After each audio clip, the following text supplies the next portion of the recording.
Hello guys, আজকে আমি এসেছি দামোদর নদীর পাড়ে।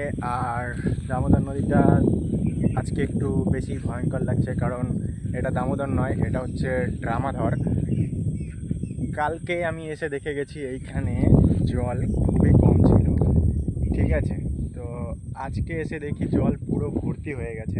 তো ড্রামাধর বলবো না তো আর কি বলবো। তো তোমরা দেখো জাস্ট ভিউটা, সত্যি কথা বলতে ভিউটা খুবই সুন্দর লাগছে এখান থেকে, তোমরা দেখো। আর এই নীল কালারের এটা দেখতে পাচ্ছ, এইটা হচ্ছে আমাদের টাউনে জল যায় এখান থেকে। মানে আমরা তো অ্যাকচুয়ালি গ্রামে থাকি, তো এখান থেকে টাউনে জল যায়। তো তোমরা এটা দেখতে পাচ্ছ, ঠিক আছে। পুরো ভেঙে গেছে জাস্ট নদীটা আর কি, সব সাইড টাইড দিয়ে ভেঙে গেছে।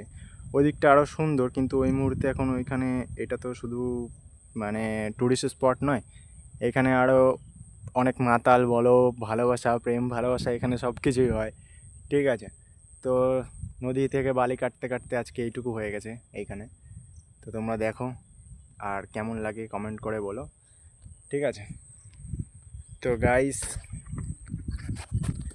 তো গাইস, এই ছিল আমার আজকের ছোট্ট মিনি ব্লগ, ঠিক আছে। তো আমি এখন এখান থেকে চলে যাবো বাড়ি। তো বাড়িতে গিয়ে দেখি কেমন লাগে, ঠিক আছে। তোমরা কমেন্ট করো, সাবস্ক্রাইব করো, ঠিক আছে। আর কমেন্টে বলো নেক্সট ব্লগ তোমরা কী দেখতে চাও, ঠিক আছে। জাস্ট ওয়াও লাগছে আজকের দিনটা, সত্যিই নদীটা খুব সুন্দর লাগছে আজকে।